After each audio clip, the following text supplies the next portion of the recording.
बड़ा अच्छा क्वेश्चन है। 20 centimeter wire carrying a current of 10 ampere is placed in a uniform magnetic field of 0.3 Tesla. If the wire making an angle of 40 degree with the direction of magnetic field, find the approximate magnitude of the force acting on the wire. Sin 40 equal to 0.642. बेटा 2015 MD gate में आया हुआ बड़ा ही important सवाल। तो मेरे भाई Fleming left hand rule के तहत एफ बराबर किसके होता है, भिल के। B.3 टेस्ला दिया हुआ है हमें, ठीक है भाई, और करंट 10 एम्पेयर ये लिख दिया। L 20 सेंटीमीटर है और ज़ाहिर है साइन थीटा से भी मल्टीप्लाई करते हैं, तो साइन 40 की वैल्यू इन्होंने दी हुई है 0.642। अब बच्चों ज़रा ध्यान से देखो, 0.3 को 10 से मल्टीप्लाई करो, ये तो 3 हो जाएगा। 20 और 100 एक ज़ीरो कैंसिल, 0.64, 3 3 ज़ा 6 बच्चों, 3 2 ज़ा 6, 6 6 ज़ा 36 होता है। 0.6 है तो ये तकरीबन 3.6 से कुछ बड़ा, क्योंकि देखो अगर यहाँ 0.6 होता है और 6 से मल्टीप्लाई करते हैं, लेकिन ऑब्वियसली बात है कुछ बड़ा हो सकता है, ये लाइक 3.8 3.9 कुछ ऐसा हो सकता है। बहरहाल इसे भी 10 से डिवाइड भी करना है, तो आंसर जो है ये तकरीबन 0.36 0.37 0.38 0.39 के आसपास होना चाहिए। ऑप्शन में देखें 2.71 हो ही नहीं सकता, 0.39 बिल्कुल 100% चांस है, ना ये हो सकता है ना ये ना ये। और वैसी बात है 3.6 को 10 से डिवाइड करना है, या 3.6 एक्यूरेट नहीं, ज़ाहिर है चूँकि 0.6 या 0.642 है, क्या होता 3.7 3.8 3.9 कुछ ऐसे ही, 3.6 से बड़ा, तो आंसर कुछ 0.37 38 39 के आसपास एक ही ऑप्शन है, आंसर आ जाएगा। फिर एक बड़ी अच्छी एमसीक्यूज है, AC voltage measure V0 volts in a circuit, its peak value is given by, तो ये होता है √2 V0, ठीक है जी, ये करेक्शन कर लीजिएगा बुक में भी, √2 V0। देखो, identify the instrument which are use for the measuring resistance. Option A Wheatstone bridge, option B metre bridge, option C post office bridge. तो करेक्ट आंसर होगा ऑप्शन ई, यानी वेडस्टोन भी है, मीटर भी और पोस्ट ऑफिस भी है। फिर कह रहे हैं in certain circuit transistor has a collector current of 10 milli ampere and base current of 40 micro ampere. What is the current gain of transistor? ये बात ये, करंट गेन अल्फ़ा का फार्मूला ये होता है कि कलेक्टर के करंट को हम डिवाइड करते हैं बेस के करंट से। ये सॉल्व भी बच्चों कहीं दफ़ा मैं क्लास में करा चुका हूँ और बार बार आता है। 10 मिली यानी 10⁻³ और 40 माइक्रो यानी 10⁻⁶। ये ज़ीरो कैंसिल, ये -6 ऊपर जाके +6 यानी 1000/4, जो कि क्या आ जाएगा बच्चों 250, ठीक है, ये आंसर आ जाएगा। A particle of mass 5 milligram move with speed of 8 metre per second, calculate the de Broglie wavelength. अब बात हो रही है डी ब्रोकले वेवलेंथ की। बच्चों बहुत सारे ऐसे मेरे मैजिकल फार्मूले भी होते हैं, कुछ ओरिजिनल फार्मूले भी होते हैं। यहाँ ओरिजिनल फार्मूले लग जाएगा HMV। H of course 6.63 into 10⁻³ joule second, mass 5 milligram है, ज़ाहिर है 1000 से डिवाइड भी होगा, स्पीड 8 है, 5 8 ज़ा होता है 40, ठीक है बच्चों। और एक ज़ीरो तो ये चला जाएगा, 2 बाकी ऊपर हो जाएंगे, और 4 को जब डिवाइड कर लेंगे तो ये आ जाएगा 1.66। अब इसमें जो बाकी कन्वर्जन है ना, उनकी टेंशन आप इसलिए नहीं लो कि सिर्फ एक ही ऑप्शन है जिसमें क्या मौजूद है 1.66, ठीक है।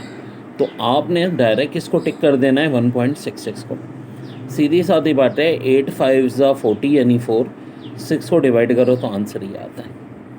फिर एक्सरे आर ऑल्सो नोन है Roentgen race. Wilhelm Roentgen physics का सबसे पहला नोबेल प्राइज़ भी इसी को मिला था बच्चों, विल्हेम रोंटगन। 2015 का ये भी बड़ा अच्छा सवाल है, when we measure the nuclear masses and compare them with the masses of the constituent ashes of nucleus in free state, the mass of the nucleus is always less than the mass of constituent nucleus. This is called mass defect की definition है.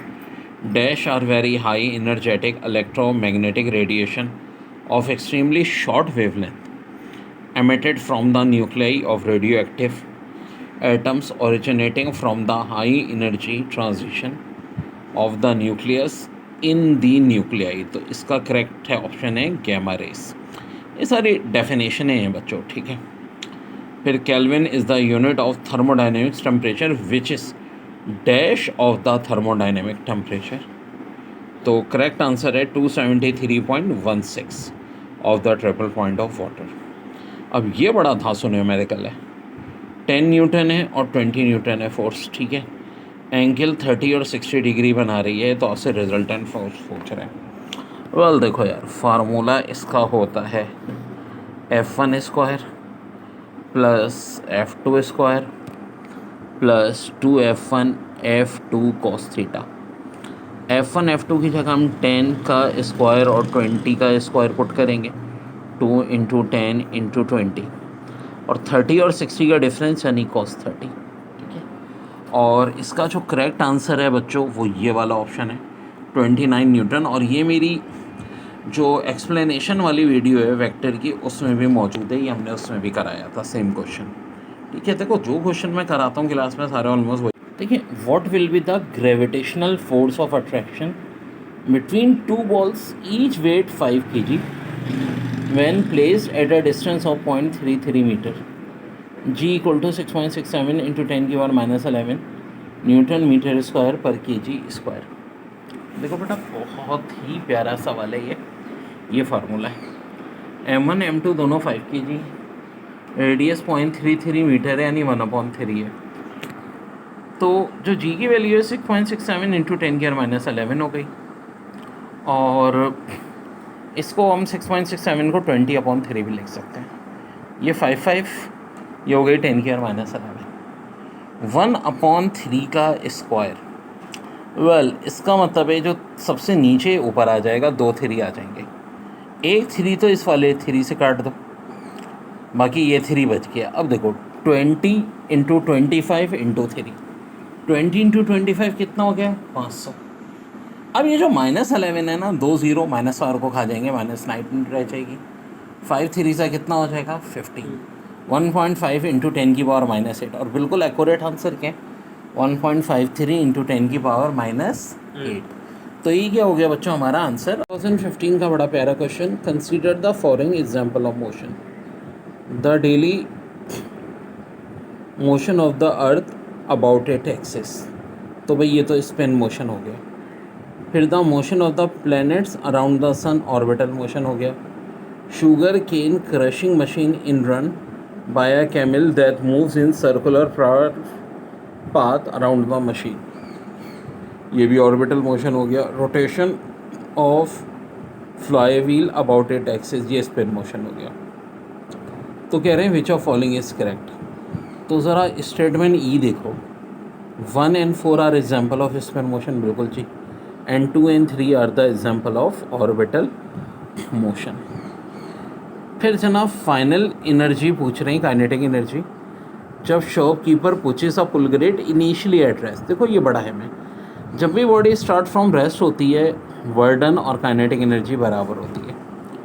Toward another shopkeeper by exerting a constant horizontal force of magnitude 5 newton through a distance of 1 metre. तो 5 Newton है आपका, हो गया वर्डन या kinetic energy एक ही बात होगी. तो फोर्स को मल्टीप्लाई कर दो मीटर से. 5 1 जा 5, यही आपका बच्चों आंसर हो जाएगा, ठीक है बेटा. और एक ये देख लो जो टाइम पीरियड वाला दिया है. सिंपल पेंडुलम है, टाइम 4 सेकेंड है, आपसे लेंथ पूछ रहे हैं. तो भाई मेरी शॉर्टकट में लेंथ जो है वो बराबर होती है T²/4 के. टाइम 4 सेकेंड दिया है, 4 का स्क्वायर अपॉन 4 4. तो आंसर 4 का अप्रॉक्सीमेट होगा जो भी 4 से हल्का सा कम है, ठीक है बच्चों. तो ऑप्शन देखते हैं 4 से हल्का सा कम, ये वाला 3.973 मीटर. यही बच्चों क्या हो जाएगा हमारा correct answer. In the potential difference between the terminals of a battery in an open circuit is 2.2 volt when it is connected across a resistor of 5 ohm. The potential force to 1.8 volt. What is the internal resistance of the battery? बच्चों बात हो रही है किसकी? Potential difference across the cell in open circuit. Basically क्या होता है? EMF of the cell होता है, यानी ईएमएफ हो गया 2.2 वोल्ट। फिर कह रहे हैं when circuit is close, potential difference का एक तो बेटा ये फार्मूला होता है, ठीक है। अब ये जो कैपिटल आई है ना, ये खुद किसके बराबर होता है? E/R+R, ठीक है। अब इसका मतलब क्या है? देखो ज़रा ध्यान से, इसमें मैं ये पुट कर दूँगा। वैसे तो मेरा डायरेक्ट शॉर्टकट फार्मूला है इस किस्म के सवालों को करने के लिए, ये याद कर लो तो सबसे अच्छा है। अब होगा क्या बच्चों कि इसको जब हम सॉल्व करेंगे, ठीक है, तो हमारे पास जो सिचुएशन आएगी E/R, ठीक है, ये जो कैपिटल R है ना, इसको हम इस फॉर्म में लेंगे, इसी को फिर और रीअरेंज करेंगे। ये फॉर्म आ गई, इसको जब मज़ीद रीअरेंज करेंगे तो बच्चों फाइनल फॉर्म क्या आ जाएगी? वो ये आ जाएगी। या डायरेक्ट यही याद रख लो, ये वाला, बल्कि ये भी नहीं, ये डायरेक्ट याद रखो यार, ये काम कर लो बस, छोड़ो। ये 1.8 है, ये 2.2 है। ये बड़ी वाली रेजिस्टेंस देखें कितनी दी थी? 5 ओम। हमें स्मॉल चाहिए। अब बच्चों 5 + R को 1.8 से मल्टीप्लाई कर दो, ठीक है। 2.2 को 5 से करो 11, ये 9 इधर प्लस है, उधर जाके माइनस हो गया। अब 1.8 को डिवाइड कर दिया, देखो 2/1.8 को 20/18 भी तो लिख सकता हूँ, 10/9 हो जाएगा। मैं ऐसा क्यों कर रहा हूँ? हमेशा बच्चों देख लिया करो कि क्या फॉर्म है। अब 10/9 बड़ा आसान है, क्या हो जाएगा? 1.11। आंसर हो जाएगा ऑप्शन डी। देखिए कह रहे हैं circuit in which there is a current of 10 ampere is charge so has the current falls to 0 in 0.5 second if an average EMF। अब देखो ये बहुत मिस्टेक्स ही हैं NTS वालों ने, यहाँ एक्चुअली 400 वोल्ट था, ठीक है। इस induce what is the self inductance of the circuit. तो भाई ये फार्मूला होता है VT/I। V 400 है और टाइम जो है बच्चों, हम सिंपल सी बात है, करंट 10 एम्पेयर है, टाइम 0.5 है, उसको 1/10 लिख सकते हैं। तो ये एक ज़ीरो कैंसिल हुआ, फिर 40 को 2 से डिवाइड करो, आंसर आ जाएगा 20 हेनरी। और एक और बड़ा प्यारा theoretical question, when the component of the force is in the same direction of the displacement theta = 0, the work is when the direction of force is opposite to the direction of displacement theta = 180, the work is in when the force at right angle to the displacement the work is। तो भाई 3 choices है, पहली choice positive, दूसरी negative, और तीसरी वाली क्या आ जाएगी भाई? 0 आ जाएगी।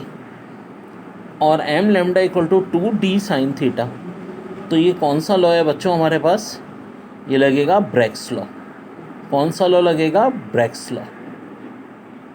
सवाल है particle carrying charge of 2 electron fall through potential difference of 3 volt, calculate the energy required by it। तो वोल्टेज जो होता है वो होता है वर्डन अपॉन चार्ज, या कह सकते हो कि एनर्जी होती है charge into voltage.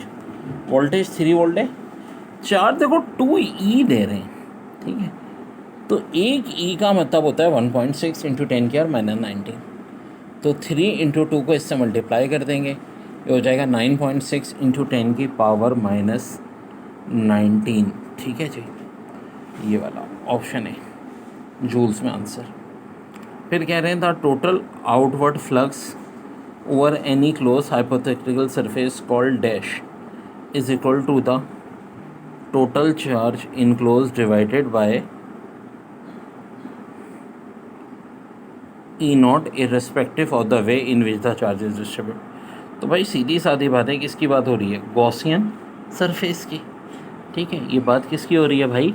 Gaussian surface की। तो आंसर हो जाएगा गॉसियन सरफेस।